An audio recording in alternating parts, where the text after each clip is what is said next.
Mapagpalang araw. Ito po ang inyong kaibigan kay Jesus, Brother Manny Bautista. Nandito po tayo sa loob ng tahanan o tindahan. At the same time, bahay na may tindahan pa. Di ba typical sa mga Pilipino na kung saan ang bahay mo, doon sa ground floor is tindahan. Tradisyon po yan. O kinalakihan ugali ng mga Pinoy yan. Ngayon, tingnan natin, meron ba tayo kasama o wala? Yan ang importante. Meron po. Ito. Good morning, Sister Cheryl. Kaway-kaway. Good morning. Ayan, si Sister Cheryl po, no? At meron pa tayong isang kasama. Ito po siya. Okay? Kaway-kaway po. Anong pangalan mo, Sister? Flor. Yan. Pastrano po sila. Ay, Pastrano ka na? Francisco po.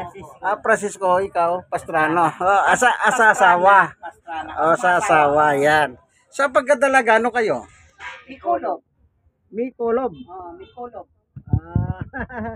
Hindi ko na nalaman. Para pambirang apelyido, Mikolob. Mikulog. Ibang Sikat sa Bohol ang Mikulog. Oh. Dami angkan. sa... Sa Bohol. Yun, buhol pala. Okay. Doon pala po galing ang Mikolob. Hindi pa kumbaga, Mikulog paranita kami. tawag nila unique ang kanilang apelyido. Hindi common. Parang special sila sa madalit salita. Ngayon, ang ating pong ginagamit Bible ay ang poemen. Biblia ng mga pastor. Yung mga pastor po na sumasangayon dito sa Bibliang ito ay 13 simbahan, ng iba't ibang simbahan sila nakabahagi. Ayan. 13 sila. Kaya ito po ang ginagamit natin para tayo po ay makapag-ebanghelyo sa ibang tao. Sabi nga ni Sister kanina, iisa lang naman ang Diyos. Tama nga po yan. Iisa lang ang Diyos. Ngayon, itong iisang Diyos na ito po ang ating titignan sa Biblia kung sino yan. Pero bago tayo papalahot, tayo muna ipanandali ang manalangin. Panginoon Diyos, sa aming Ama na makapangyarihan sa lahat, samahan mo po kami sa aming pag-aaral sa oras pong ito. Buksan ang aming mga puso at kaisipan upang aming pong paginabangan ng iyong salita.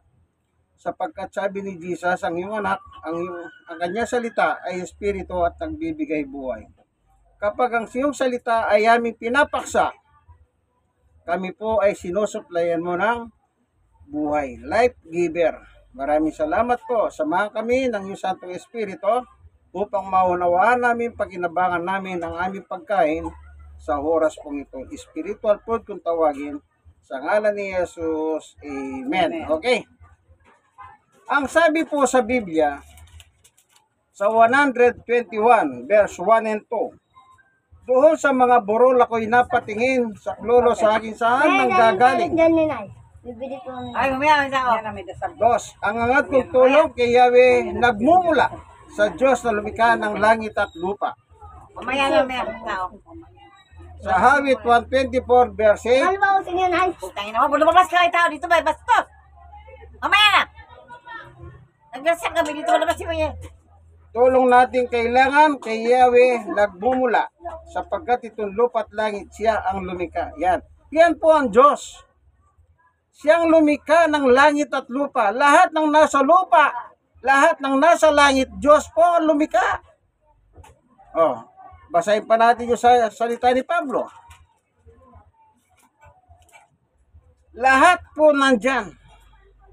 Ngayon, kung nakarating na po kayo sa langit, ikwento nyo lang sa amin kung ano yung nakita nyo. Kung nakarating sila. Kung nakarating. Ito sa langit pa. Sa Biblia po, may nakalagay po Tignan natin. Tuturuan tayo ng Biblia. Kaya nakakatuwa, ano po. Meron tayong kasama ngayon si Sister, Flor. si Sister Flor. Ang ganda ng pangalan. Alam niyo po ba yung Flor Contemplation. Kapag Flor, sigurado kontemplasyon na Agad. yung bayani ng OFW po Hindi na. Hindi bali na. nasawi po sa Singapore. Isipin niyo po. Wala na mga hangad yung tao na yun, kundi maghanap buhay para yung pamilya dito sa Pilipinas mabigyan ng magandang kinabukasan. Bandang huli, hindi po siya napatawad. Umuwi po siya, nakakahon na. Flor Contemplación. Pero si Flor Francisco ako ha. Biglang dipesa si sister. Ako susunod ko talaga Contemplación kasi yun lang ang nasa utak ko pag nakakapaginig ako ng Flor. Napakasaya namin. Ito po, Kolosas 1, ito po. Ang Diyos sa lumika, binasa natin, langit at lupa. Ibig sabihin, yung nasa langit at nasa lupa, kasama po nilikha yun. Ito, sa Kolosas 1:15, tuloy-tuloy na basa lang po, Si Kristo, larawan ng Diyos na di nakikita, siyang panganay na anak at pangunay sa lahat ng nilikha. 16, sapagkat sa pamamagitan niya nilikha ang lahat ng nasa langit. Ano ba? Nasa lupa. Nakikita man o hindi, pati ang mga espiritual na kapangyarihan, paghahari, pamamahala at pamumuno. Ang lahat ay nilikha ng Diyos sa pamamagitan niya para sa Kanya. Yan Ang Diyos po ang lumikha sa pamamagitan ng Panginoong Yesukristo. Ibig sabihin po, yung sinabi sa awit 121 verse 1 and 2 at 124 verse 8, kasama na po si Jesus noon. Dito po naliwanagan tayo, nilikha lahat ng bagay sa pamamagitan ng kanyang anak na si Jesus. Ito pa. Sa libro ng 1, ganito naman po nakasulat, para lalo tayong maliwanagan, hindi tayo mailigaw. Baka meron ipipilit po sa inyo, ang Diyos lang ang gumawa. Hindi po ganon ang Biblia. Hindi po pwedeng ganon. Na shortcut yung ganon. Ito. Sa 1:1, 2, 3. Nang pasimulay naroon ng salita. Ang salita ay kasama ng Diyos at ang salita ay Diyos. Pansinin nyo ang salita at ang Diyos magkasama. Dalawa sila, salita at ang Diyos. Di ba dalawa? Dito sa 14, nang sabi niya, nagkatawang tao ang salita. Si Jesus po yun. Ibig sabihin, from the beginning, wala pa pong lahat na nakikita natin, magkasama na po yung anak at ang kanyang ama. Kaya nilikha lahat ng bagay sa pamamagitan ng ating Panginoong Yesus. Sila lang po noon. Wala pa yung mga nakikita natin. Tuloy natin sa 2. Sa pasimulay kasama na ng Diyos ang salita. Kita nyo po, mas lalong maliwanag kayo dito. Magkasama na yung dalawa, Father and Son. Sa 3, nilikha ang lahat ng bagay sa pamamagitan niya, Jesus. At walang anumang nilikha na hindi sa pamamagitan niya. Lalong naging matibay. Sino ang lumilikha? Ang Diyos. Sino ang gumagawa? Ang kanyang anak. Anong tawag dyan? Co-creator. Si Jesus po ay co-creator ng Diyos. Nakita nyo na po, naliwanagan na tayo pare-pareho. Kaya kung sasabihin ng ibang tao, ipipilit nila, ang Diyos ang gumawa niyan, ang Diyos ang gumawa nito. Tama po yun, pero tandaan natin, may kasama siyang manlilikha noon. Sino? Ang kanyang anak na si Jesus. Amen. Tingnan natin sa Kawikahan 8. Meron po kasi nakalagay dito. Babasahin ko lang po, Tsaga-tsaga lang po kasi medyo matanda na. Pero makikinabang naman po tayo kung tsagahin po natin. Yan Diyos nga nagtsaga sa atin Di po ba? Sa tagal ng kasalanan natin, mahal pa rin tayo ng Diyos Di ba? Ang sabi po rito, meron kasi nakalagay dito. Sandali babasahin ko lang po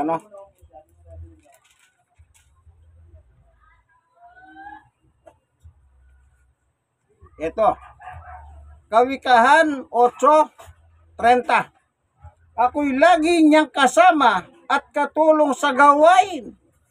Ako ang ligay niya at sa akin siya'y aliw. O kita niyo po. Ang sabi ni Jesus, ulitin natin ha. Ako'y lagi niyang kasama. O, sabi ni Jesus, ako'y laging kasama. Sino tinutukoy niya? Ang Diyos po. Kaya wala pa pong lahat ng bagay, magkasama na po sila sa langit. Huwag niyo pong i-shortcut ang Biblia. Kung ano po yung nakasulat, ituro lahat para maintindihan natin. Wala pong hocus-pocus ha. Wala. Kung meron kayong ganitong Biblia, pwede niyo ako sundan. Amen, ang Biblia ng mga pastor. Oh, napakaliwanag na po. Kaya tatandaan niyo po, noon pa magkasama na po yung magtatay, God the Father and Son, Jesus. Nilikha ng Diyos ang lahat ng bagay sa pamamagitan ng kanyang anak. Yung nakatira sa langit, yung mga binanggit sa Isaias, mga kapangyarihan. Oh, di po ba? At kaya sana po wag po kayong naligaw ang ating pong tinutukoy kung paano po ang creation. Ngayon, tayong mga taong nilikha ngayon, ang gusto po ng Diyos ay ang sabi po ni Apostol Pablo, ito, unang Timoteo, sa chapter 2, meron po nakasulat dito, ito, 4. Ibig niya, ang lahat ng tao ay maligtas at makahalam ng katotohanan ito. Oh. At sabi ni Pablo, ang gusto ng Diyos, verse 3, ito ang mabuti at nakalulugod sa Diyos na ating tagapagligtas. Anong gusto ng Diyos? Ano sa motor mo?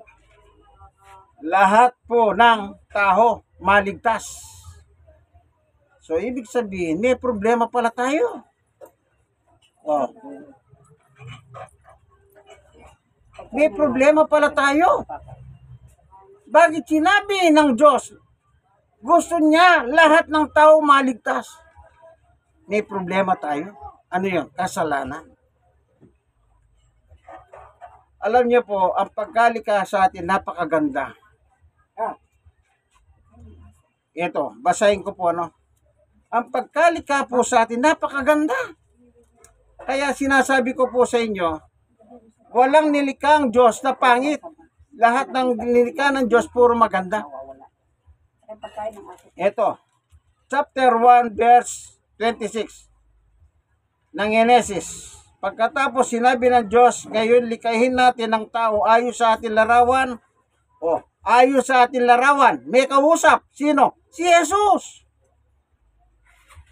Si Jesus po. Binasa natin yung 1, 2, 3, Colosas 1, 15, 16. Sinong kausap ng Diyos dito? Walang iba po kundi ang kanyang anak na si Yesu Kristo.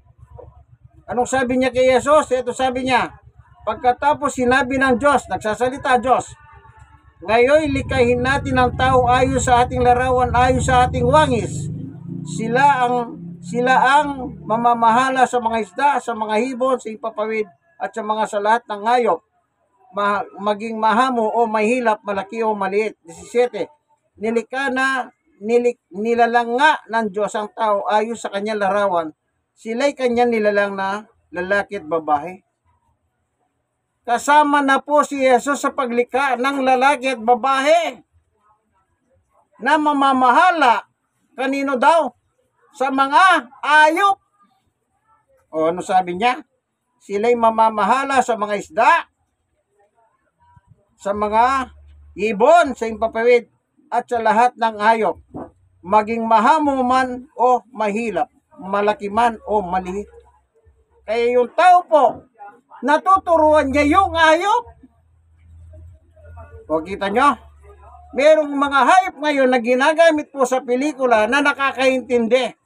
Daga. Gumagamit sila ng daga. Nautusan ng daga. Ipis. nautusan ng hipis. Aso, nautusan ng aso. Kasi po, ibon. Kasi po, sabi ng Diyos, ang mga tao, silang mamamahala sa mga hayop, maging mga isda. Kaya nakakita na po ako sa aquarium na yung isda, yung amon niya, kung ano yung tinuturo ng amon niya, sumusunod yung isda sa aquarium. O, kita niyo po, may kapangyarihan ng tao na mamahala sa hayop. Kaya tayong mga tao, ang karapatan natin, mamahala. Hindi yung kainin mo yung hayop, gawin mong pulutan. Sabi ko nga po, yung aso. Ayan, may aso po dito. Shih Tzu. Napakaganda. Ikaw naman, kaibigan, kakatay mo ba yan? Gagawin mong pulutan? Hindi. Kung tawagin yan, best friend. Ano po, yan. Nilikha tayo sa hayo sa larawan ng Diyos. Kaya tayo po perfecto ang pagka-create ng Diyos sa atin. Ang problema lang po, alam niyo po ba ano naging problema? Nang sumali si Satanas, lahat ng tao po, yan, nahulog sa bitag ni Satanas. Nung mahulog po tayo sa bitag ni Satanas, lahat po tayo ngayon ay nagkasala. Kaya sabi ni Pablo, lahat tayo nagkasala. 6 Roma 6:23. Lahat ng tao ay nagkasala sa Diyos. Kaya sabi ng Diyos, gusto ko lahat ng tao maligtas. Yun nga po, may problema tayo. Nagkasala tayo. Napakaganda ang pagkalika sa atin ng Diyos. Pero, pinakialaman ni Satanas. Naganyo po siyang isang ahas at kinausap po ang unang mag-asawa na si Adan at Eva at ang kanyang tinukso, pinuntirya si Eva. Bakit? Ang babae po kasi daw malambot. Malambot. Kaya siyang tinukso at ginawa ni Eva, dinamay si Adan. Kaya lahat tayo po nagkasala. Walang hindi tayo nagkasala, kaibigan. Alam niyo po ba ano lang ang kailangan? Nang mangaral si Jesus, nang magsimula siyang mag-ministry, si Jesus dito sa mundo, nang isinugo na siya ng Diyos. Alam niyo po ba kung ano sinabi ni Jesus sa tao? Ito, babasahin po natin chapter 4 verse 17. Magmula noon nangaral si Jesus. Yan.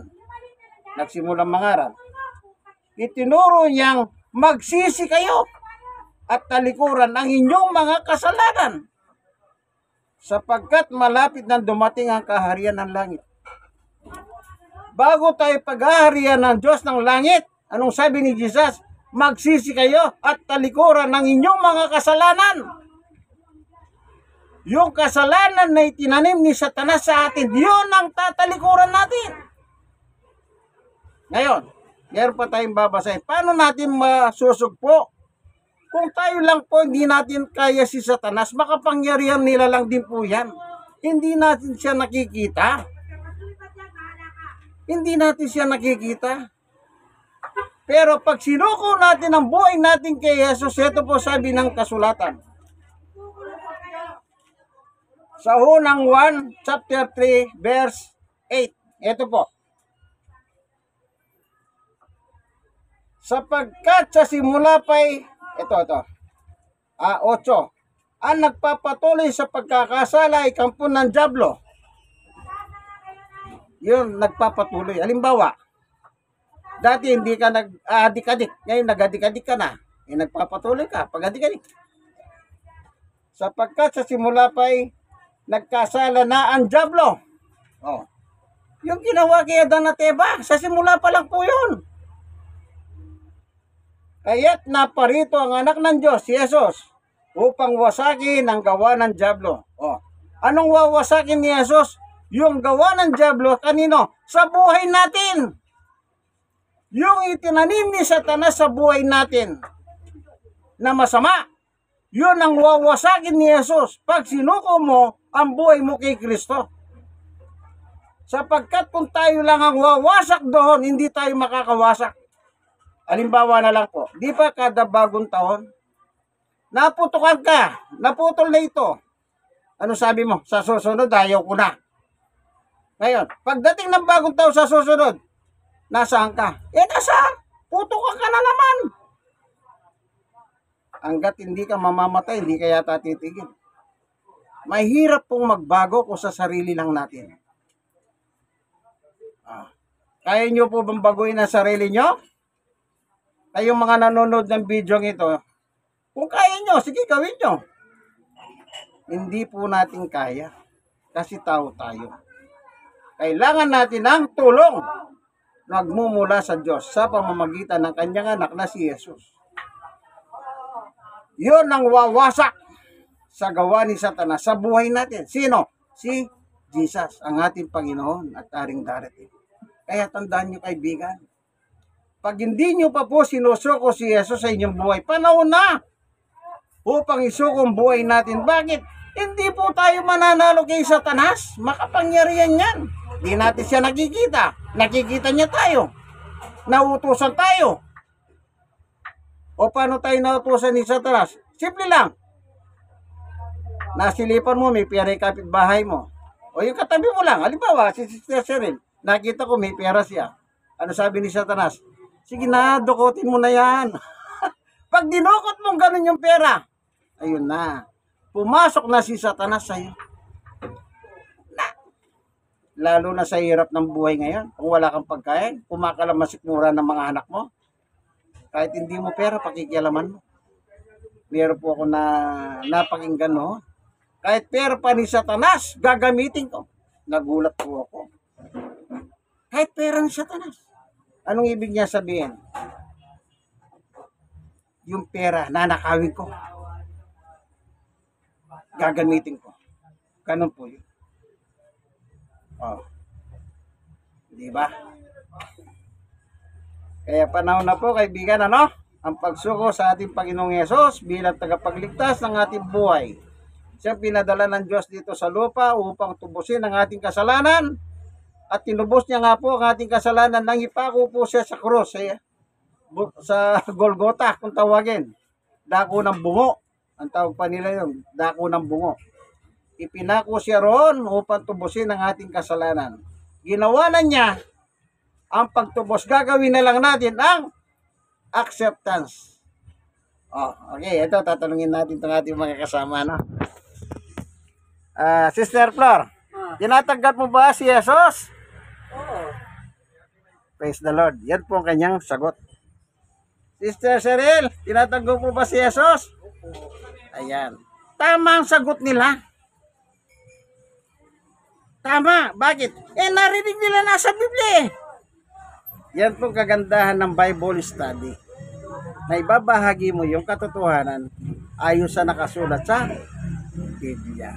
Maraming salamat po, Panginoon Diyos, sa katotohanan na ibinahagi mo sa amin sa pagkakataon nito, yung magsister po. Magsister sila, magkapatid sa laman. Ano? Salamat po. Binusog mo kami sa umagang ito ng iyong pagkain pangkaluluwa. Salamat po sa ngalan ni Jesus. Amen. Kayo pong mga nanonood na ito, pwede naman kayong mag-like. Pwede rin kayong mag-share. At kayong mga na-share, pwede rin kayong mag-share sa iba. Sige po, hanggang dito na lamang, nasa tahanan po tayo ni Sister Flor. Sister Cheryl, picture muna tayo. Yun. Sister Flor, picture lang po, Ayan. Picture pa. Bye-bye po.